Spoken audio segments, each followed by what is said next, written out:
Sahabat EKB, sahabat ngulik Alkitab, kita jumpa kembali dalam program ngulik Alkitab yang punya keistimewaan, program ngulik Alkitab yang ditayangkan melalui channel YouTube YKB TV ini punya kekuatan pada eksposisi. Jadi sekalipun ada judul, namun kekuatan program ngulik Alkitab yang ditayangkan di channel YouTube YKB TV adalah kekuatannya pada eksposisi, sehingga sahabat dapat diperkaya sungguh bersama-sama nanti dengan narasumber yang akan menolong kita untuk melihat makna setiap teks tersebut dan tentu saja melihat relevansinya bagi kehidupan kita yang sehari-hari.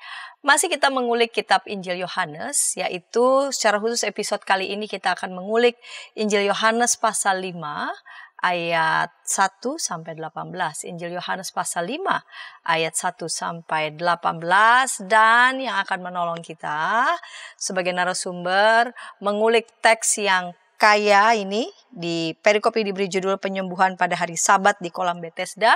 Saya mau sapa dulu by Zoom Bapak Pendeta Emeritus Mungki Asasmita. Bapak Pendeta Mungki, salam jumpa kembali.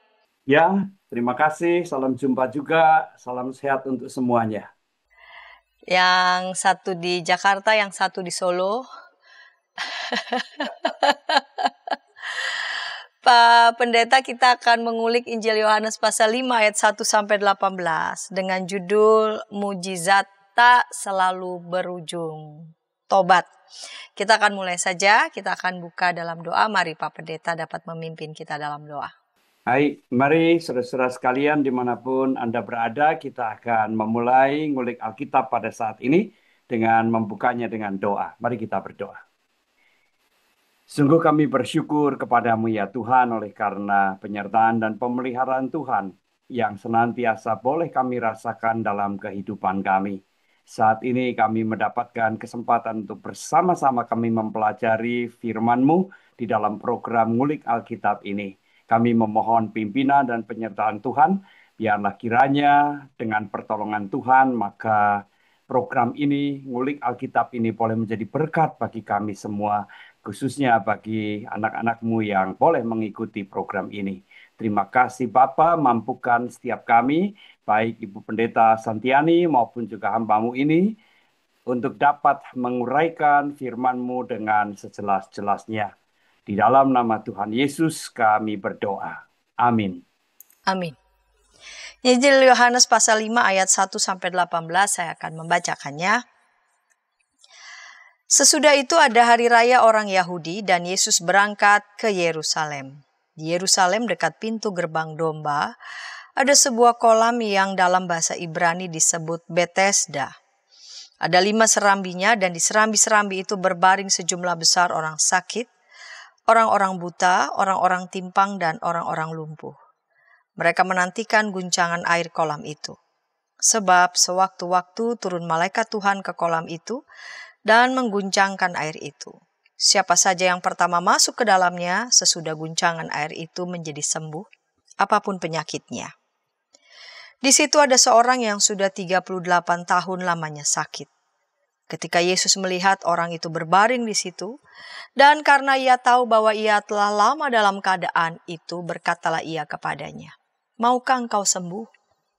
Jawab orang sakit itu kepadanya, "Tuan, aku tidak punya siapa-siapa untuk menurunkan aku ke dalam kolam itu ketika airnya mulai terguncang. Dan sementara aku menuju ke kolam itu, orang lain sudah turun mendahului aku." Kata Yesus kepadanya, "Bangunlah, angkatlah tikarmu dan berjalanlah." Pada saat itu juga sembuhlah orang itu, lalu ia mengangkat tikarnya dan berjalan. Hari itu hari Sabat. Karena itu para pemuka Yahudi berkata kepada orang yang baru sembuh itu, "Hari ini hari Sabat dan kau tidak boleh mengangkat tikarmu." Tetapi ia menjawab mereka, "Orang yang telah menyembuhkan aku, dia yang mengatakan kepadaku, angkatlah tikarmu dan berjalanlah." Mereka bertanya kepadanya, "Siapakah orang itu yang berkata kepadamu, angkatlah tikarmu dan berjalanlah?" Namun orang yang baru disembuhkan itu tidak tahu siapa orang itu, sebab Yesus telah menghilang ke tengah-tengah orang banyak di tempat itu. Kemudian Yesus bertemu dengan dia di dalam bait Allah, lalu berkata kepadanya, "Ingat, engkau telah sembuh, jangan berbuat dosa lagi, supaya jangan terjadi yang lebih buruk lagi kepadamu." Orang itu keluar lalu menceritakan kepada para pemuka Yahudi bahwa Yesuslah yang telah menyembuhkan dia. Karena itu para pemuka Yahudi berusaha menganiaya Yesus karena ia melakukan hal-hal itu pada hari Sabat. Namun ia berkata kepada mereka, "Bapakku bekerja sampai sekarang dan aku pun bekerja." Sebab itu para pemuka Yahudi makin berusaha untuk membunuhnya, bukan saja karena ia melanggar peraturan Sabat, tetapi juga karena ia mengatakan bahwa Allah adalah Bapanya sendiri dan dengan demikian menyamakan dirinya dengan Allah. Baik Pak Pendeta, di segmen pertama ini saya mau mengawali dengan judul. Judulnya ini mujizat tak selalu berujung tobat. Wah, kecenderungan secara umum kan kalau mujizat itu waduh menggemparkan, apalagi kalau dalam kebaktian dibuka ruang kesaksian, dia merasa hidupnya diperbarui karena ternyata Tuhan melakukan perbuatan-perbuatan yang besar. Atau ketika ada orang menyaksikan mujizat besar lalu kemudian hidupnya katanya merasa dipulihkan. Tapi ini judulnya mujizat ternyata tak selalu berujung tobat. Ini menarik untuk sedikit-sedikitlah di-spill Pak Pendeta. Sebelum nanti kita akan lihat pasti teksnya ya. Mengapa Pak Pendeta memilih judul ini? Berkaitan pasti juga dengan teks yang kita baca. Iya, benar sekali Bu Santi. Jadi anggapan umum seperti itu. Dan bukan hanya anggapan, tapi keyakinan umum seperti itu. Bahwa ketika seseorang mengalami mujizat, maka pasti akan terjadi perubahan dalam hidupnya. Artinya hidupnya menjadi lebih baik. Ya. Tetapi toh di dalam kesaksian Alkitab, dan saya kira dalam kehidupan sehari-hari juga demikian, tidak selalu ternyata bahwa mujizat itu akan membawa seseorang kepada suatu pertobatan. Dan saya kira ini salah satu teksnya, meskipun kita bisa juga mengambil teks yang lain atau membaca teks yang lain. Misalnya di dalam Injil Lukas itu ada 10 orang kusta yang kemudian disembuhkan oleh Yesus, tetapi ternyata hanya satu orang yang kembali kepadanya, 9 orang entah kemana. Itu juga menunjukkan betapa sedikitnya orang yang ketika mengalami uh, mujizat, dia kembali kepada Tuhan, bersyukur kepada Tuhan, ya. Ada yang kembali, tetapi ternyata jumlahnya tidak sebanyak yang tidak kembali. Dan saya kira kalau kita nanti menggali teks Yohanes pasal 5 ini, kita juga ternyata melihat hal itu, ya. Melihat betapa orang yang telah mengalami kesembuhan ternyata tidak mengalami perubahan yang yang utuh begitu. Dia berubah karena dari lumpuh menjadi tidak lumpuh. Ya, ada perubahan, tetapi sebenarnya bukan sekedar itu yang dikehendaki oleh Tuhan. Nah, nanti kita akan melihat. Jadi sebenarnya eh, kalau orang berpikir, oh kalau saya mengalami mujizat, pasti saya akan bertobat. Belum tentu juga gitu. Ya. Nah, kita nanti akan melihat menggali lebih jauh apa yang sebenarnya bisa membuat orang sekalipun telah mengalami satu peristiwa luar biasa dalam kehidupannya, dia sama sekali tidak berubah dari sisi kualitas kehidupan. Ya, baik Pak Pendeta. Kita teks yang kita baca dan yang kita ulik ini kan dari Injil Yohanes pasal 5 ayat 1 sampai 18. Injil Yohanes ada 21 pasal. Nah, kira-kira pasal 5 ini kalau dimasukkan dalam 21 bab dalam buku yang namanya Injil Yohanes ini, bab 5 ini bicara tentang apa secara umum dan kaitannya dengan beberapa bab yang lain? Ya, jadi dari 21 pasal Injil Yohanes itu kita bisa membagi menjadi 4 bagian. Yaitu yang pertama, bagian pertama itu pendahuluan, di mana di situ dibuka Injil Yohanes memperkenalkan siapakah Yesus itu, ya. Pada mulanya firman, firman itu bersama-sama dengan Allah, firman itu Allah, dan selanjutnya dengan uraian dan sebagainya. Lalu masuklah bagian yang kedua, yaitu mulai dari Injil Yohanes pasal 1 ayat 19 sampai dengan pasal 12 ayat 50. Nah, ini uh, banyak ahli yang memberi apa ya judul bahwa bagian ini bisa disebut sebagai kitab tanda-tanda ya. Jadi kata mukjizat itu di dalam Injil Yohanes sebenarnya dipakai sebuah kata Yunani yang artinya adalah tanda ya. Nah, hanya dalam Hmm. uh, penerjemahan muncullah atau apa namanya di situ ada pengaruh upaya penafsiran sehingga tanda itu disebut dengan mukjizat ya. Nah, kemudian oh ya, di bagian kedua inilah tanda-tanda yang dilakukan oleh Tuhan Yesus atau dengan kata lain dengan bahasa yang lebih sederhana, mukjizat-mukjizat yang dilakukan oleh Tuhan Yesus itu hanya ada di bagian kedua ini. Di tempat Hmm. lain, Hmm. di bagian lain dari kitab Injil Yohanes tidak muncul lagi ya. Jadi tidak terjadi mukjizat lagi. Kemudian bagian yang ketiga adalah kitab yang disebut kemuliaan atau pemuliaan.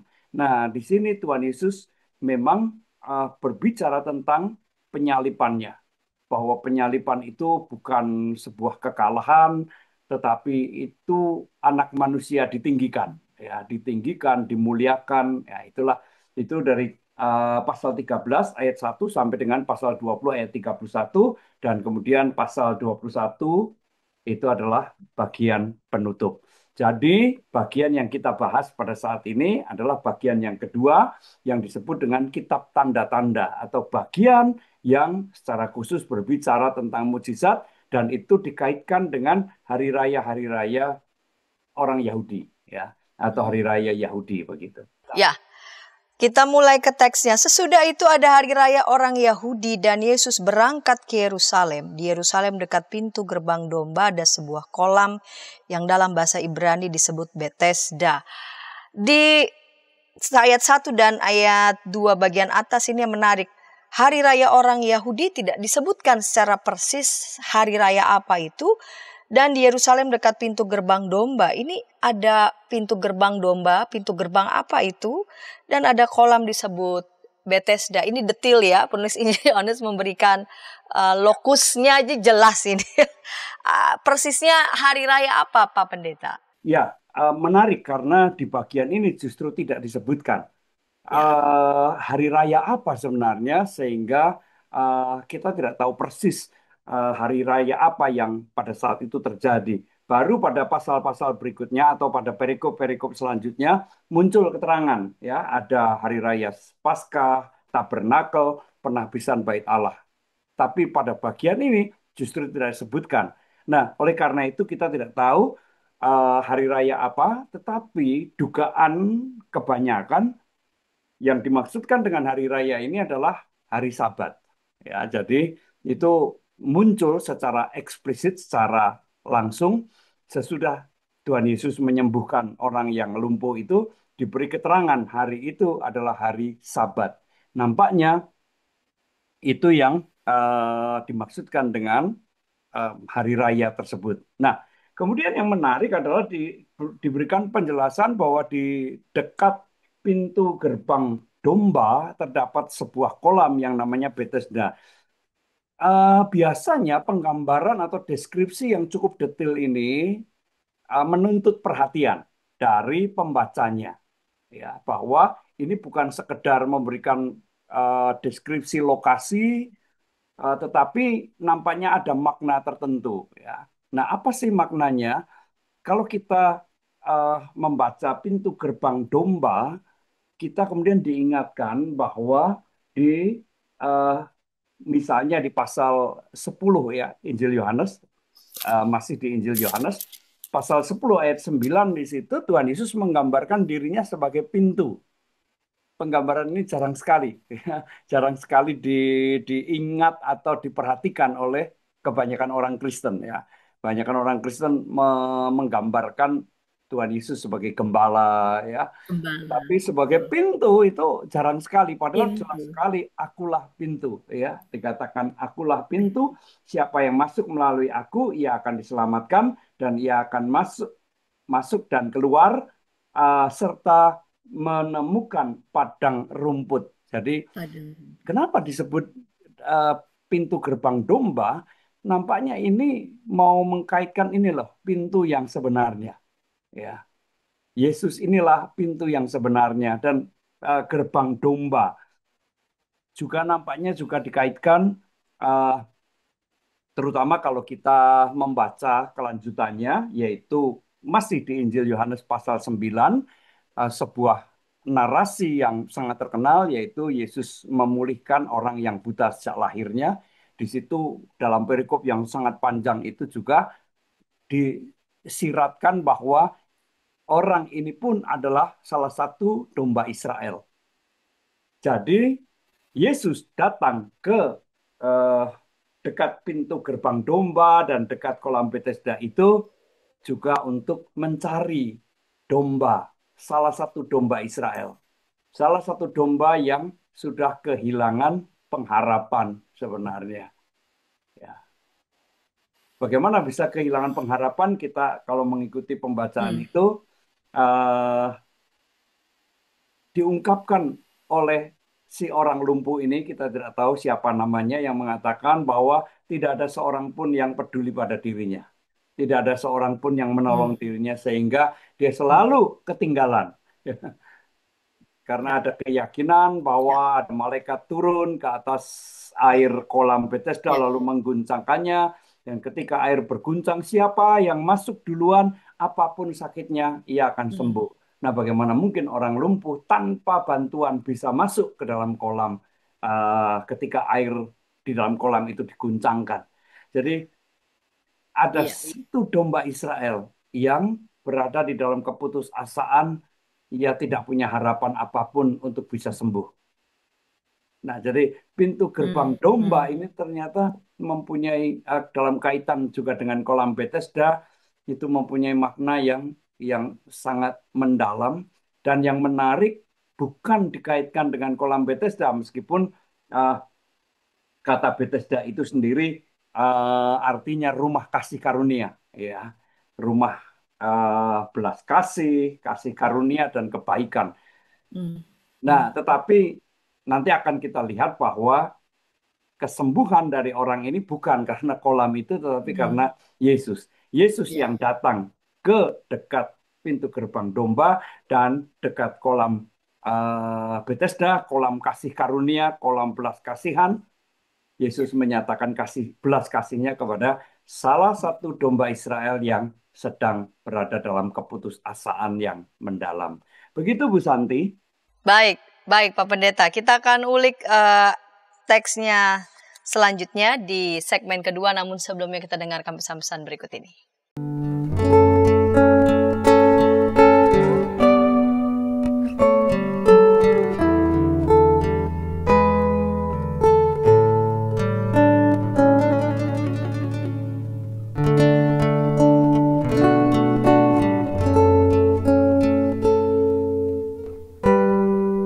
Para pimpinan gereja di sana-sini mengakui bahwa jangankan warganya atau para pendetanya, mereka sendiri juga tidak begitu tahu karena sesudah menerima dokumennya taruh di kantor sinode tidak ada upaya untuk sosialisasi. Jadi sama juga kayak masalah bioetika di Indonesia ya, apakah boleh begini, apakah boleh, tapi kita harus bertanya lebih dalam lagi sebagai orang Kristen, apa sikap etis dan apa keputusan etis yang merupakan refleksi daripada visi moral dari iman Kristen.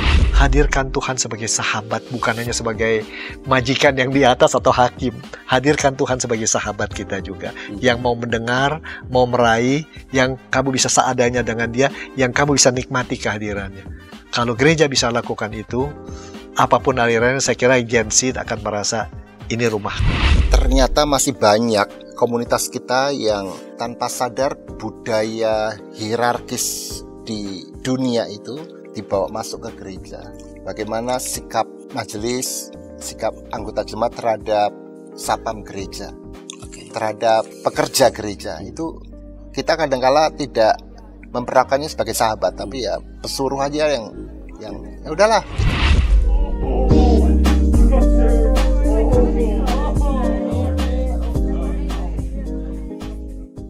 Hai Kidos. Inci, betul. Kodok lumpuh dan ayam buta. Kidi Time.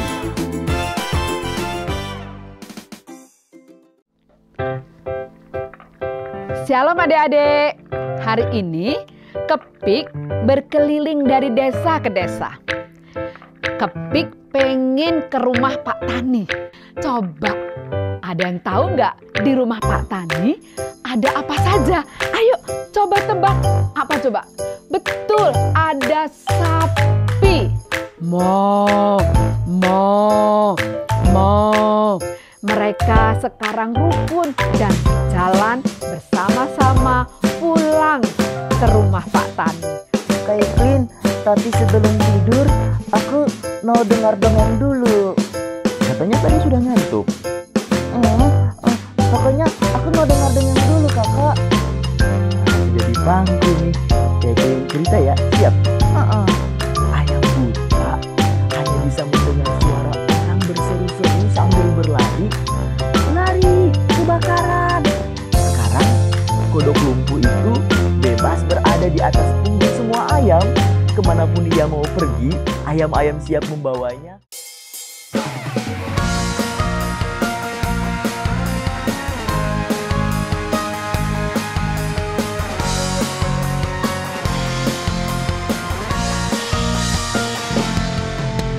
Hormat pada orang tua, menyayangi binatang, rajin ke sekolah minggu, selalu giat belajar, tidak membedakan orang, semua dijadikan sahabat, dipercaya oleh guru-guru di sekolah. Kiki dan Gigi, sahabat yang baik, gembira menolong siapapun, membela yang lemah, menegur yang salah. Kiki dan Gigi, sahabat yang asyik.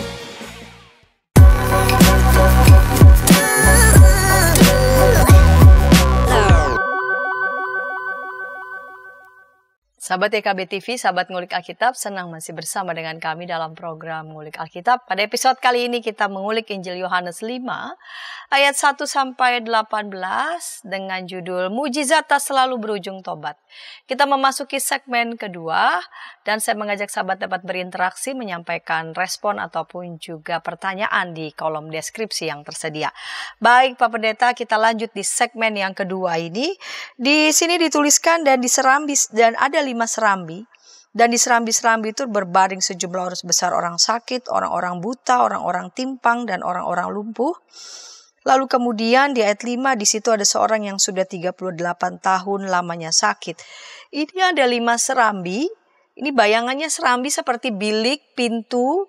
Lalu kemudian ada orang yang sudah 38 tahun lamanya sakit. Ini cukup detail disebutnya 38 tahun. Adakah makna khusus di balik angka 38 ini Pak Pendeta?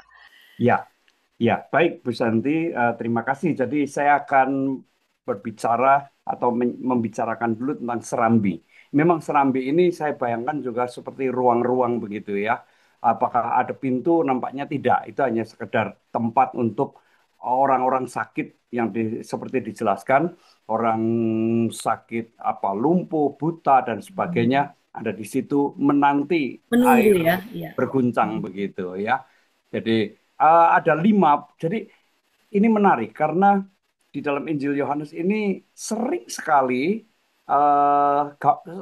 gambaran sesuatu itu tidak hanya sekedar menggambarkan seperti misalnya 5 serambi. Itu tidak hanya sekedar memberikan deskripsi tentang ruangan, bahwa di situ ada 5 serambi, tetapi ada semacam kesengajaan. Dan nampaknya 5 serambi ini terkait dengan Musa. Ya. Ada 5 kitab Musa yang dikenal oleh orang-orang Yahudi, yang menjadi kitab paling dihormati. Ya. Yaitu kitab Kejadian sampai dengan kitab Ulangan. Ya. Yang sangat diyakini oleh orang-orang Yahudi bahwa itu ditulis oleh Musa sehingga itu menjadi kitab yang paling dihormati. Ya. Namun sekaligus gambaran ini nantinya akan menunjukkan bahwa Yesus lebih dari Musa. Ya. Jadi nampaknya gambaran 5 serambi itu tidak hanya sekedar memberikan deskripsi lokasi, tetapi mau menonjolkan sesuatu. Bahwa yang berdiri di situ itu lebih dari Musa yang memiliki 5 kitab tadi. Nah, gambaran 38 tahun ini memang punya 2 makna. Ya. Makna yang pertama adalah untuk menggambarkan betapa lamanya penderitaan yang dialami oleh eh, orang yang lumpuh ini. 38 tahun tentu bukan waktu yang singkat. Ini waktu yang sangat panjang dan selama 38 tahun tentunya ia menantikan pertolongan sehingga bisa berharap bisa pulih, bisa sembuh, tetapi ternyata selama 38 tahun itu pula harapan selalu berakhir dengan sia-sia dan keputusasaan. Jadi 38 tahun mau menggambarkan betapa panjangnya, betapa lamanya penderitaan yang dialami oleh orang ini. Tapi sekaligus juga menarik kalau kita memperhatikan di dalam kitab Ulangan pasal 2 ayat 14 itu juga disebutkan bahwa bangsa Israel melakukan perjalanan menuju ke tanah perjanjian itu sepanjang 38 tahun. Jadi nampaknya penyebutan 38 tidak hanya sekedar untuk menggambarkan atau memberi informasi bahwa orang ini lumpuh sudah 38 tahun lamanya, tapi juga nampaknya mau dikaitkan dengan perjalanan Israel menuju ke tanah perjanjian. Sehingga dengan menyebutkan itu, kita dapat menafsirkan bahwa Musa, ya sekali lagi ini dalam kaitan dengan Musa, Musa memimpin bangsa Israel membawa hukum Taurat, ya 5 kitabnya itu memasuki tanah perjanjian. Nah, tetapi Yesus membawa orang yang mengalami kelumpuhan selama 38 tahun itu ke dalam suatu kehidupan yang baru. Kehidupan yang dipenuhi dengan pengharapan. Ya. Dari keputusasaan dibangkitkan menjadi orang yang telah pulih kembali. Jadi di dalam Injil Yohanes juga, ya kalau kita membaca pada awal, Injil Yohanes pasal 1 ayat 17, di situ dikatakan bahwa bahwa hukum itu diberikan kepada Musa. Namun anugerah dan kebenaran itu datang melalui Yesus Kristus. Jadi di sini sekali lagi baik 5 serambi maupun juga keberadaan atau keterangan 38 tahun kelumpuhan itu dikaitkan dengan Musa.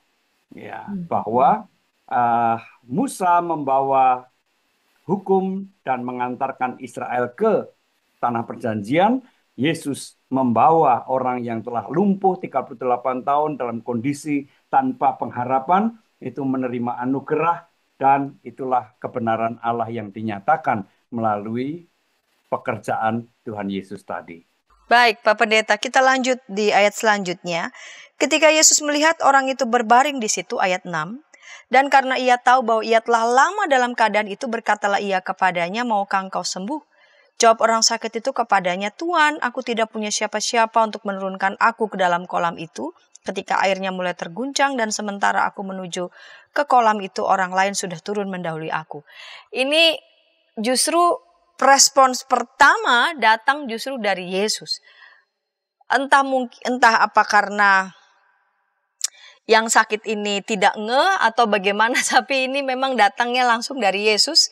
Yesus yang memberikan, Yesus yang memulai justru percakapannya dengan bertanya, maukah engkau sembuh? Dan jawaban orang ini agak unik juga begitu ya. Tuhan, aku tidak punya siapa-siapa untuk menurunkan. Panjang ya jawabnya, entah jawabnya iya apa enggak gitu, tapi panjang ini ya. Kayak curahan hati. Kalau pastoral juga begitu. Ada kita saya apa? Panjang. Kita mesti perhatikan dia sebenarnya mau ngomong apa begitu kira-kira. Ya betul. Jadi ini satu peristiwa yang cukup langka sebenarnya, karena biasanya oranglah yang berseru-seru memohon belas kasihan, memohon pertolongan dari Yesus. Tapi kali ini Yesuslah yang mengambil inisiatif. Nanti akan kita lihat bahwa bukan hanya satu kali Yesus mengambil inisiatif atau memulai eh, tindakan dulu ya, dua kali dalam narasi ini.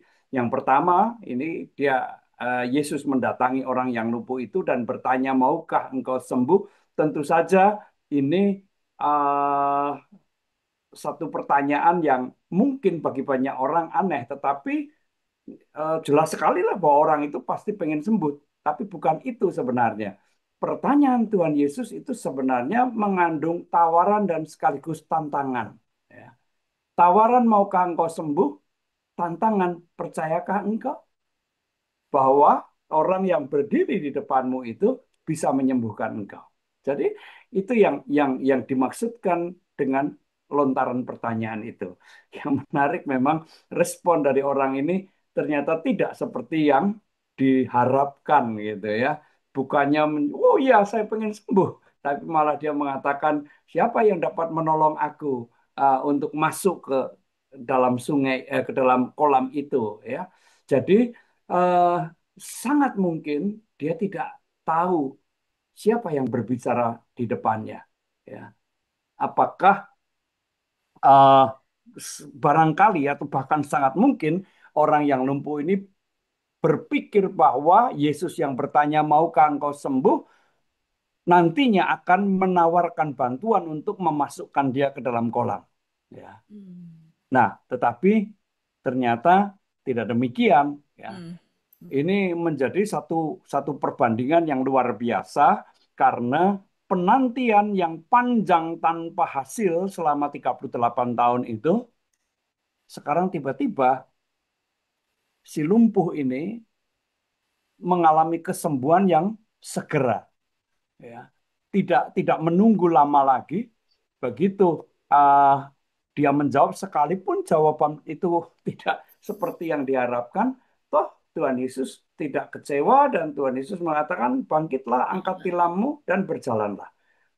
Jadi sekalipun responnya sungguh tidak seperti yang diharapkan, toh Yesus tidak membatalkan belas kasihnya. Ia tetap menyembuhkan orang itu. Nah, ini yang menarik ya, respon Yesus terhadap semacam keluhan ya orang ini. Tapi Yesus tetap pada tindakannya dan ia mengatakan, bangunlah, angkatlah tikarmu dan berjalanlah. Pada saat itu juga sembuhlah orang itu, lalu ia mengangkat tikarnya dan berjalan. Hari itu hari Sabat. Tidak ada penjelasan setelah 38 tahun dia nunggu dan Yesus sanggup menyembuhkannya hanya dengan mengatakan, bangunlah, angkatlah tikarmu dan berjalanlah. Ya, udah dia jalan aja ya setelah itu. Dan ayat selanjutnya menarik, hari itu hari Sabat dan karena itu para pemuka Yahudi berkata kepada orang yang baru sembuh itu, hari ini hari Sabat dan kau tidak boleh mengangkat tikarmu. Nah, pemuka Yahudi melihat ini udah berarti dia kenal begitu ya, orang ini yang lumpuh ini 38 tahun, tiba-tiba dia di hari Sabat itu dia bisa berjalan begitu. Iya. Ya, ini juga menarik ya, bahwa dia mengalami kesembuhan tanpa dimasukkan ke dalam kolam. Namun kita tidak menangkap kesan sama sekali bahwa orang ini bersukacita, orang ini bersyukur. Biasanya kan kita membaca beberapa peristiwa begitu orang mengalami kesembuhan oleh karena perbuatan Tuhan Yesus, syukur, Bersorak biasanya memuliakan Tuhan. sujud, ya. Biasanya sujud menyembah Tuhan Yesus. Ini enggak.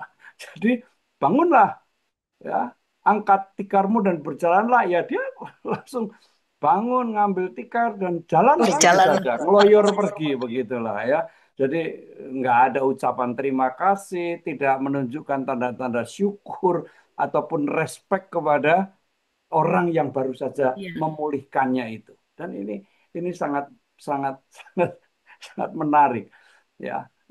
Bagaimanapun juga, sekalipun dia tidak mengenal siapa yang berbicara di depannya, tetapi jelas bahwa orang ini yang memerintahkan dia, dan dia tahu nanti ketika ditanya ya, orang yang memerintahkan itu yang menyembuhkannya. Setidak-tidaknya ia harusnya bersyukur dan berterima kasih. Iya, dan jawaban si orang lumpuh yang mantan lumpuh ini juga berat. Orang yang telah menyembuhkan aku, dia yang mengatakan kepadaku, angkatlah tikarmu dan berjalan. Lalu ada kesan kayak, ya kan bukan salahku toh.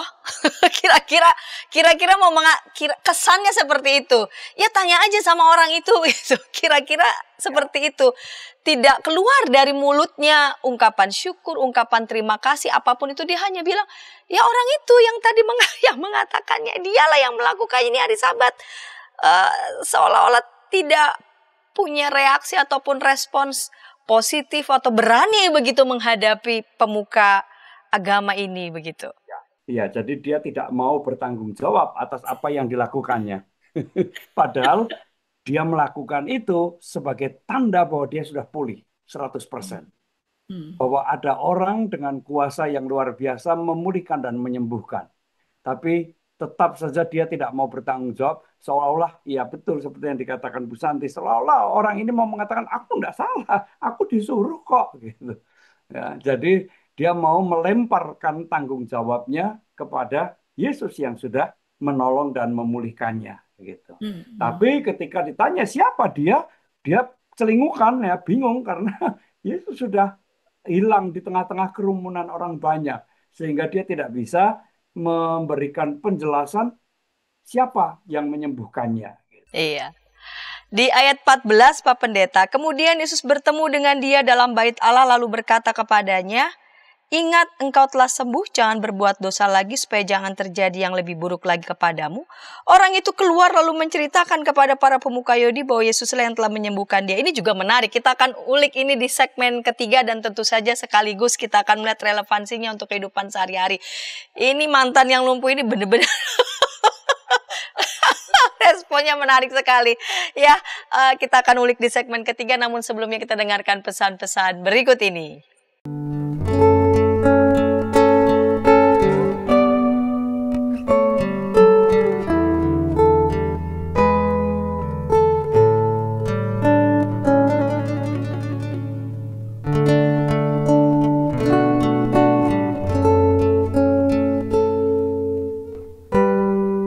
Para pimpinan gereja di sana-sini mengakui bahwa jangankan warganya atau para pendetanya, mereka sendiri juga tidak begitu tahu karena sesudah menerima dokumennya taruh di kantor sinode tidak ada upaya untuk sosialisasi. Jadi sama juga kayak masalah bioetika di Indonesia ya, apakah boleh begini, apakah boleh, tapi kita harus bertanya lebih dalam lagi sebagai orang Kristen, apa sikap etis dan apa keputusan etis yang merupakan refleksi daripada visi moral dari iman Kristen.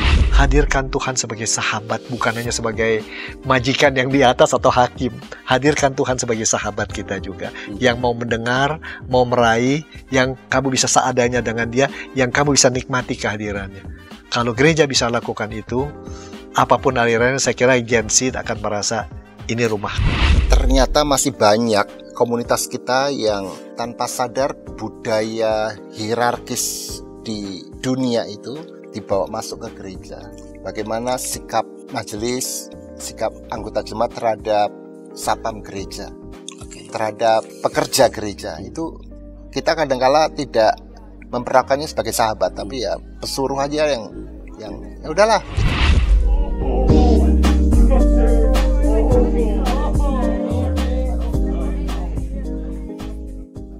Hai kiddos. Inci, betul. Kodok lumpuh dan ayam buta. Kiddy time.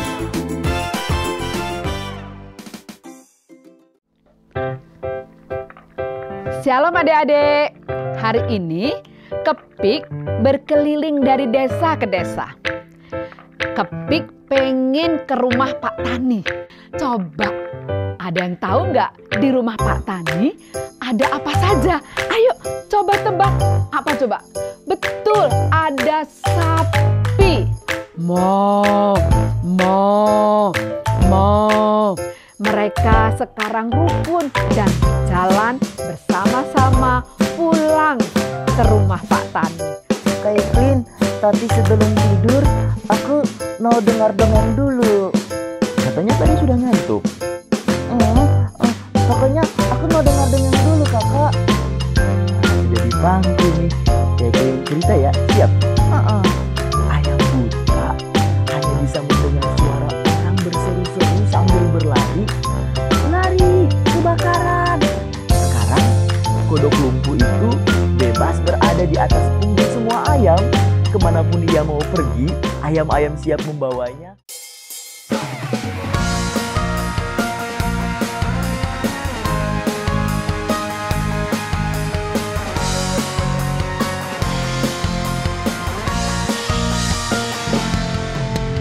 Hormat pada orang tua, menyayangi binatang, rajin ke sekolah minggu, selalu giat belajar, tidak membedakan orang, semua dijadikan sahabat, dipercaya oleh guru-guru di sekolah. Kiki dan Didi, sahabat yang baik, gembira menolong siapapun, membela yang lemah, menegur yang salah. Kiki dan Didi, sahabat yang asyik.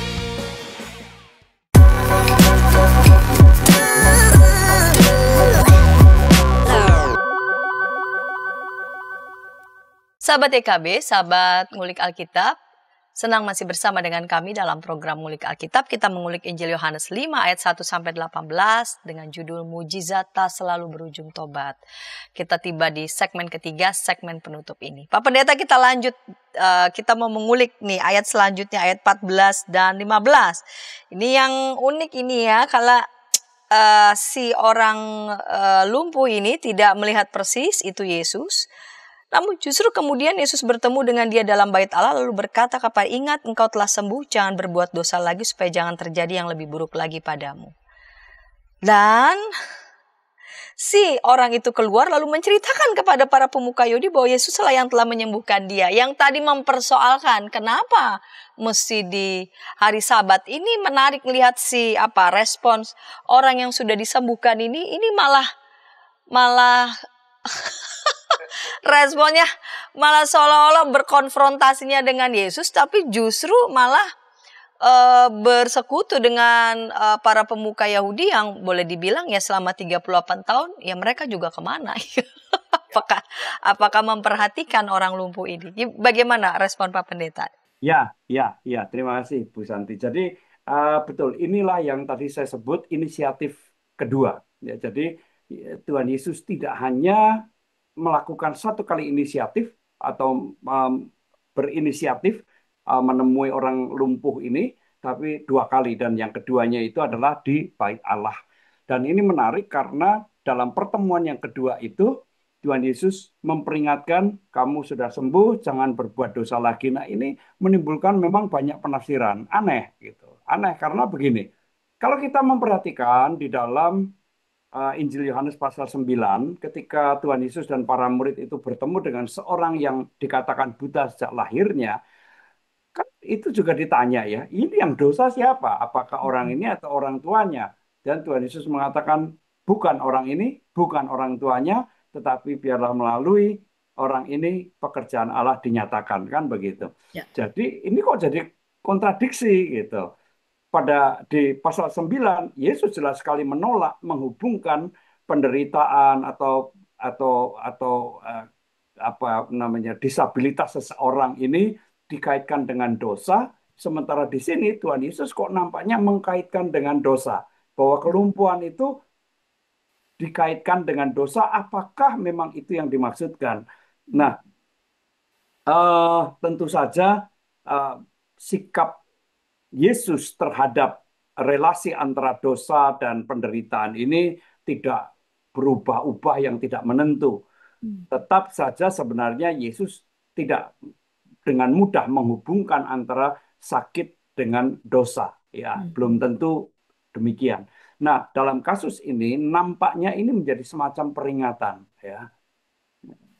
Yesus nampaknya sudah melihat bahwa orang ini bisa saja dari sikap-sikapnya sudah menunjukkan bahwa orang ini sulit berterima kasih atau bahkan bisa kita katakan dengan gemas gitu ya, bahwa orang ini memang tidak tahu berterima kasih. Nah, itu sebabnya Yesus nampaknya sudah mengingatkan jangan berbuat dosa lagi supaya jangan menjadi keadaanmu menjadi lebih buruk lagi.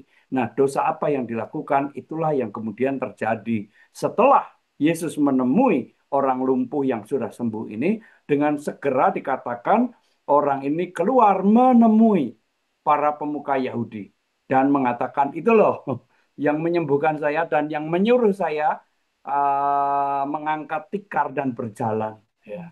Jadi dia sekarang menemukan kambing hitam yang bisa dikorbankan supaya dia tidak terkena sanksi. Ya.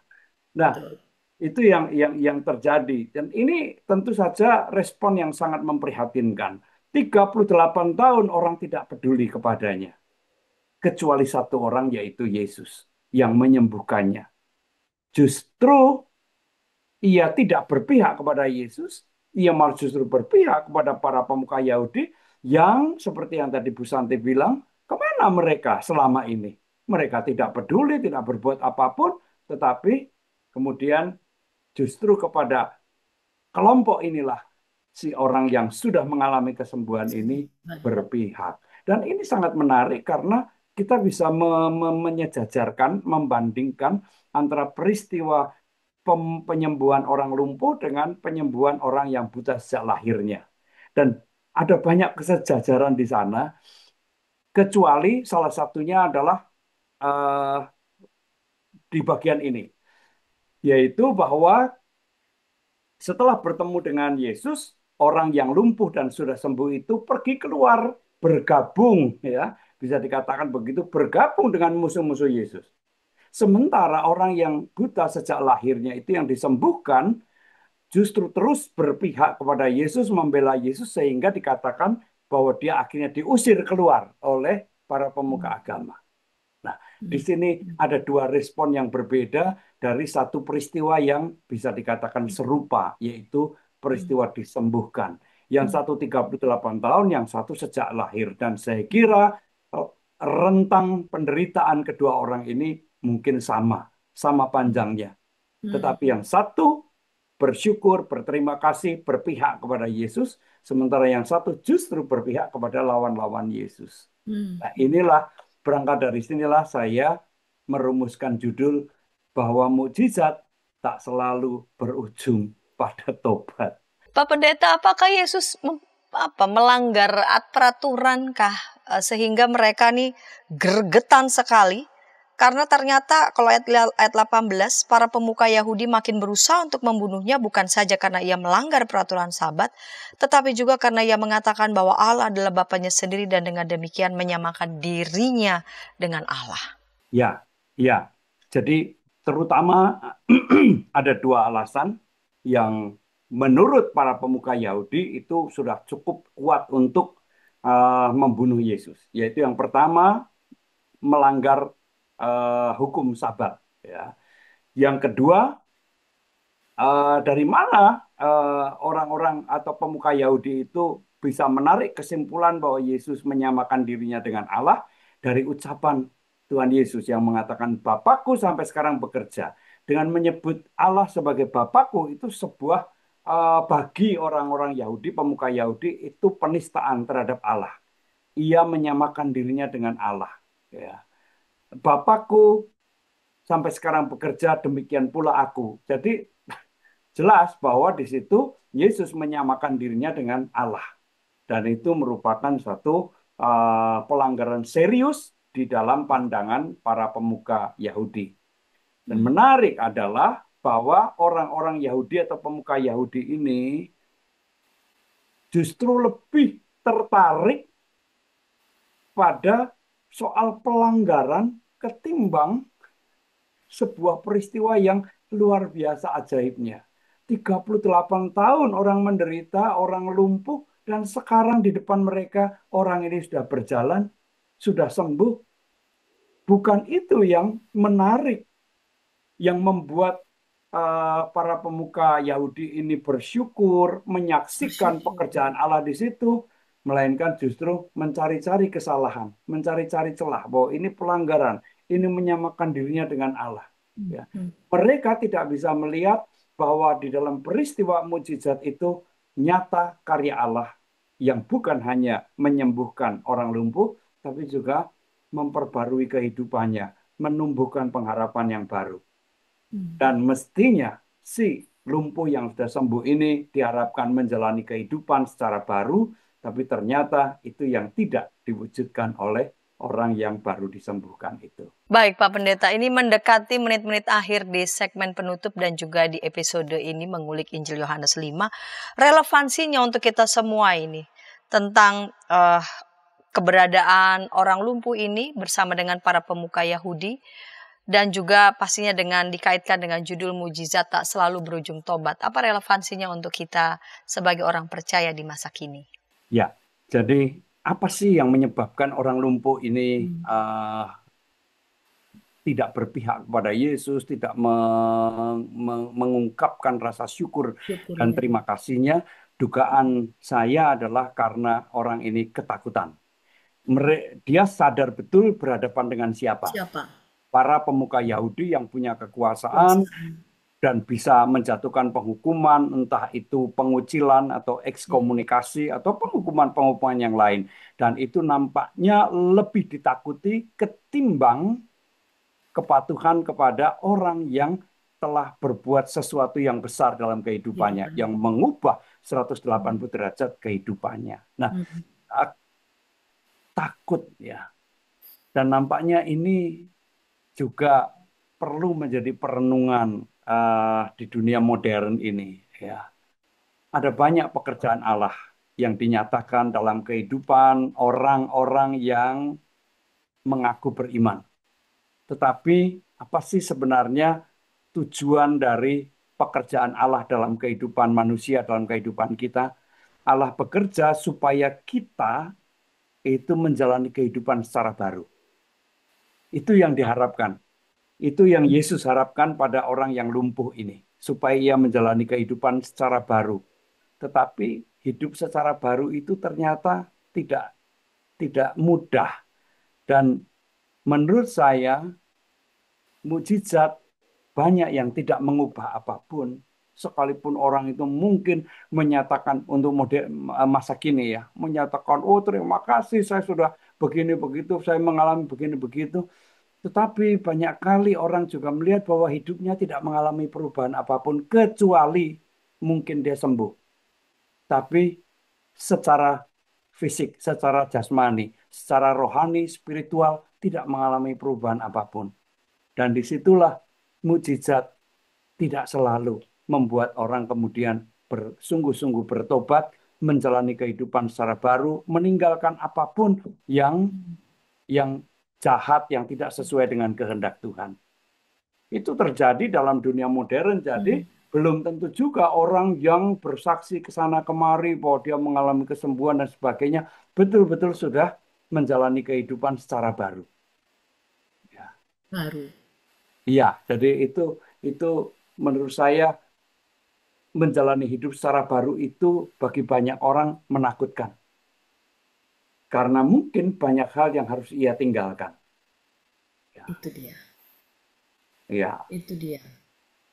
Kenyamanan yang selama ini dinikmati, yang mungkin tidak sejalan dengan kehendak Tuhan, yang harus ditinggalkan, aduh, itu yang tidak mudah dan itu menakutkan. Dan itu sebabnya mengapa orang yang sudah mengalami mukjizat pun belum tentu berpihak kepada Yesus. Ia mungkin lebih berpihak kepada kenyamanan hidup. Makanya kata bangkitlah dan berjalanlah bisa juga bernada lain ya. Asosiasinya bukan sekedar bangkit berjalan secara fisik ya Pak Pendeta. Betul. Bangkit dan berjalanlah itu artinya hiduplah. Kata bangkit itu pun yang diucapkan oleh Yesus terhadap Lazarus yang ada di dalam kubur. Bangkitlah atau bangunlah ya, supaya memasuki suatu kehidupan yang baru. Berjalanlah ya, sebagaimana dikatakan juga barang siapa bersama dengan aku, ia tidak berjalan di dalam kegelapan. Nah, itu yang sebenarnya perintah Yesus itu tidak hanya sekedar secara harafiah orang dari lumpuh bangkit berdiri dan berjalan, tetapi juga mengandung makna teologis yang mendalam. Bangkitlah dari keterpurukanmu, dari kehidupanmu yang gelap, berjalanlah bersama dengan aku, karena siapa yang berjalan dengan Yesus, ia tidak berjalan di dalam kegelapan. Jadi undangannya adalah undangan hidup secara baru, sungguh-sungguh baru, turut dengan kehendaknya.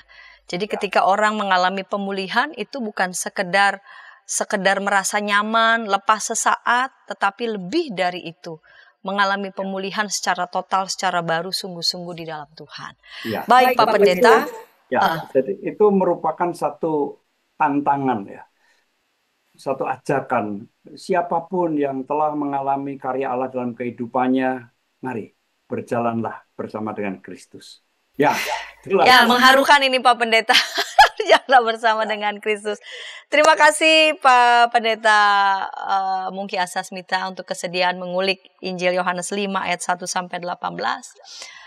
Dan ketika tayangan ini boleh memberkati sahabat-sahabat, dapat membagikannya kepada sebanyak mungkin orang dan dapat menekan tombol like maupun subscribe sehingga boleh mendapatkan update dari tayangan YKB TV. Kita akan mengakhiri episode kali ini, kita akan menutup dalam doa. Mari Pak Pendeta dapat memimpin kita dalam doa penutup ini. Mari saudara-saudara sekalian, kita akhiri ngulik Alkitab pada saat ini dengan berdoa. Kembali kami datang kepadamu ya Tuhan, kami mengucap syukur karena kami boleh menggali, mendalami, dan merenungkan firman-Mu.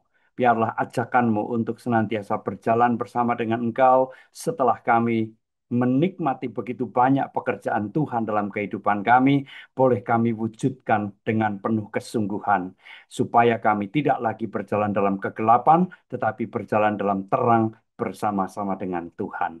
Terima kasih Bapa, dimanapun kami berada, kiranya penyertaan-Mu boleh senantiasa kami rasakan.